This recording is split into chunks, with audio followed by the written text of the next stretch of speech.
Hello everyone, नमस्कार, जोहार सभी को।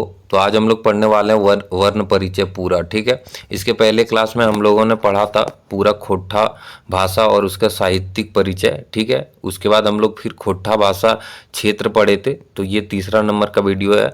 जितना हो पाता है इसमें हम लोग खत्म कर सकते हैं उतना खत्म करेंगे। ठीक है। तो जैसे खोट्ठा में आप लोग को याद होगा कि मूर्धन्य न को ये नौ लिखते हैं। ठीक है। ताले वर्ष को दंत स्व लिखते हैं। ठीक है। अड़ौ का यूज नहीं होता है। ठीक है। सौ को हम लोग सौ या खौ लिखते हैं, जैसे उषा, उखा, ऐसे। ठीक है। तो चलिए एक एक करके हम लोग आगे देखते हैं और आपका एक एक चीज मैं क्लियर कराऊंगा और लास्ट में इसमें हम लोग क्वेश्चन भी करेंगे। ठीक है। तो चलिए सबसे पहले देखते हैं वर्ण किसको कहते हैं। वर्ण का बात किया जाए तो जेकर खंड या टुकड़ा नाय करल जाए ओकरा वर्ण कहल जाए। ठीक है। हिंदी में जैसे आपको हिंदी व्याकरण आ रहा है तो उससे आप रिलेट करके पढ़ोगे तो ये बहुत ही आसान लगेगा। जिसका खंड या टुकड़ा नहीं किया जा सकता उसे वर्ण कहते हैं। ठीक है। खोट्ठा में जो है ध्वनि को साड़ा बोलते हैं। ठीक है। ये क्वेश्चन भी पूछा जाता है, ध्वनि को खोट्ठा में साड़ा बोलते हैं, ये क्वेश्चन आता है। ठीक है। ये चीज याद रखिएगा। ठीक है। जैसे जैसे हम लोग बात करें कब, तो कब को कैसे हम लोग मतलब उसका विच्छेद करके पढ़ेंगे, को और आर बौ। ठीक है। क जोड़ अ जोड़ ब जोड़ ओ, मतलब ये मतलब हम लोग जितना टुकड़ा कर सकते थे उतना टुकड़ा इसका कर चुके हैं। इससे आगे इसका टुकड़ा नहीं किया जा सकता है। ठीक है। एकर आगु आरो एकर टुकड़ा ना करल जा सके। ठीक है। ऐसा हम लोग बोल सकते हैं खोट्ठा में। तो कब को इस तरह हम लोग संधि विच्छेद करके पढ़ सकते हैं खोट्ठा में। ठीक है। तो चलिए आगे वर्ण का बात करेंगे। वर्ण आप लोग सभी ने पहले भी हिंदी व्याकरण में पढ़ा होगा। वर्ण का दो भेद होता है, स्वर वर्ण और व्यंजन वर्ण। ठीक है। स्वर वर्ण को खोट्ठा में जो है सवर बोला जाता है, सुर वर्ण बोला जाता है, सवर वर्ण बोला जाता है। ठीक है। और वर्ण को वर्ण नहीं वरण बोला जाता है। ठीक है। सवर वरण, सुर वरण, सवर वरण। ठीक है। व्यंजन वरण, व्यंजन वरण, व्यंजन या व्यंजन वरण बोला जाता है खोट्ठा में। ठीक है। ये चीज मेरे साथ आप लोग उच्चारण कीजिएगा, क्योंकि आप लोग को अभी अपने आप में हंसी आ सकता है, लेकिन ये चीज आपको ऐसे ही पढ़िएगा तो ही आपको आसानी होगा पढ़ने में और नंबर लाने में। ठीक है। अगर आप चैनल पे नए हैं तो सब्सक्राइब जरूर कर दीजिएगा, क्योंकि मैं मेहनत कर रहा हूँ और एक एक करके सारे वीडियो अपलोड करूंगा। ठीक है। चलिए आगे बात करते हैं। सुरवरण या सवर वर्ण। ठीक है। जक्कर उसरान या उखरान केकरो सहयोग से नाय करल जाए ओकरा सवर वर्ण कहल जाए। ठीक है। जैसे ओ आ हर्षई दीर्घई हर्षौ दीर्घौ ए औ। ठीक है। ऐ और औ इसमें नहीं आएगा। ठीक है। तो ये चीज आप लोग याद रखिएगा। इसमें मतलब मेनली यहाँ से क्वेश्चन आएगा ना, कितना सवर वर्ण होता है। ठीक है। तो 8 सवर वर्ण होता है। ठीक है। जैसे हर्षई है ना वो ई में बदल जाता है, हर्षव जो है ना ऊ में बदल जाता है। इसका प्रयोग हम आगे आपको दिखाएंगे। ठीक है, वीडियो में।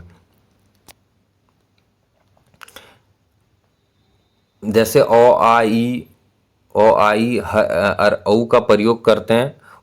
ठीक है। ऊन को जैसे ऊन लिखें तो ऊन को हम लोग ऊन नहीं लिख के ऊन डायरेक्ट बोलते हैं खोट्ठा में। ठीक है। ए को जैसे हम लोग संधि विच्छेद करके पढ़ेंगे तो आई बोलते हैं। ठीक है। चलिए आगे एक एक करके आपको जब उदाहरण देंगे तो सारा चीज समझ में आएगा। ठीक है। जैसे यहाँ लिखा हुआ ऐसा, ऐसा को अगर हम लोग खोटा में क्या बोलेंगे, ऐसा, पैसा, पैसा, कैसा, कैसा, एनक, ऐनक। ठीक है। आपको एक आप मेरे साथ बोलिएगा, आपको और आसानी होगा पढ़ने में। ठीक है। जैसे यहाँ और भी एग्जाम्पल है। ठीक है। जैसे औरत है, औरत को क्या बोलेंगे खोटा में, औरत। औकात को बोलेंगे औकात। पटुत भी बोलते हैं। ठीक है। औकात को सामर्थ है कि नहीं, अरे तुर पटुत हो कि नहीं। ठीक है। चलिए एक एक करके और आगे देखते हैं। जैसे कौन को भी देखते हैं। कौन को क्या बोलेंगे, कौन। खिलौना को क्या बोलेंगे, खौलना। ठीक है। अब देखिए जैसे स्वर वर्ण का हम लोग बात कर रहे थे, सवर वर्ण। ठीक है। तो इसमें एक होता है ह्रस्व स्वर और एक होता है दीर्घ स्वर। ठीक है। ह्रस्व स्वर क्या है, अ ई हर्षव। ठीक है। इसमें 3 आता है। बोलेगा ह्रस्व स्वर कितना होता है, तो 3 होता है। इसको छोटी वर्ण भी कहते हैं। ठीक है। और दीर्घ स्वर कितना होता है, 5 होता है। अ हर्षई हर्षौ ए औ। ठीक है। यहाँ पूछेगा कि दीर्घ स्वर वर्ण कितना होता है, तो 5 होता है। ये चीज याद रखिए। चलिए हम लोग आगे बात कर लेते हैं व्यंजन वर्ण का। ठीक है। व्यंजन वर्ण जो है खोट्ठा के विद्वान के अनुसार किन्हीं ने बोला है कि 35 होता है, कोई बोला 29 होता है, कोई बोला 31 होता है। लेकिन अभी के अनुसार हम लोग क्या सही मार सकते हैं? अगर आपका क्वेश्चन आएगा तो इसमें आप 31 को सही मारिएगा, ठीक है, कि कितना व्यंजन वर्ण खोट्ठा में बोलल जाए, तो 31 मारिएगा, ठीक है।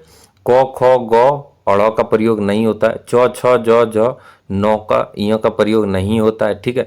चिड़िया को खोट्ठा में चरई बोलते हैं, चरई चरई, इस तरह आप जैसे लिखा हुआ यहाँ देख लीजिएगा, ठीक है। उच्चारण करके खुद बोल सकिएगा तो बोलिए, क्योंकि आपके लिए बहुत आसान होगा, ठीक है। कोराएं को बोलते हैं कोराएं, दामुद्रे कोराएं, आप लोग पढ़े होंगे वो बुक, ठीक है।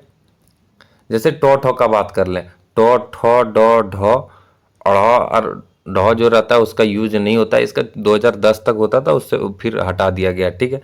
मूर्धन्य को नो यूज करते हैं, पहले भी हम लोग पढ़ रहे हैं। और बाण को हम लोग बोलते हैं बाण, प्राण को बोलते हैं प्राण। एकदम सीधा मतलब जो वर्ड आता है ऐसे खोट्ठा में बोला जाता है, ठीक है। आप लोग धीरे धीरे करके एक एक चीज जान जाइएगा, ठीक है। जैसे तो थ द द न, प फ ब भ म, य र ल व, ताली वर्षों का यूज नहीं होता है, ख या स होता है उसके जगह, पहले भी बता चुके हैं, ठीक है। जैसे यमुना जमुना बोलते हैं, दिया दिया, सियार सियर, याद याद, ऐसे बोलते हैं खोट्ठा में, ठीक है। तो चलिए अभी के हिसाब से वीडियो में हम लोग इतना ही रखते हैं, क्योंकि इससे ज़्यादा बड़ा हो जाएगा तो वीडियो फिर अपलोड करने में दिक्कत होता है। और अगर आप चैनल पे नए हैं तो सब्सक्राइब कर लीजिएगा, क्योंकि मैं इसी तरह एक एक करके पूरा खोट्ठा कंप्लीट कराऊंगा, जो कि आपको पूरा समझ में आएगा और आप आराम से जीटेट में 30 बाय 30 ला सकते हैं, ठीक है। धन्यवाद।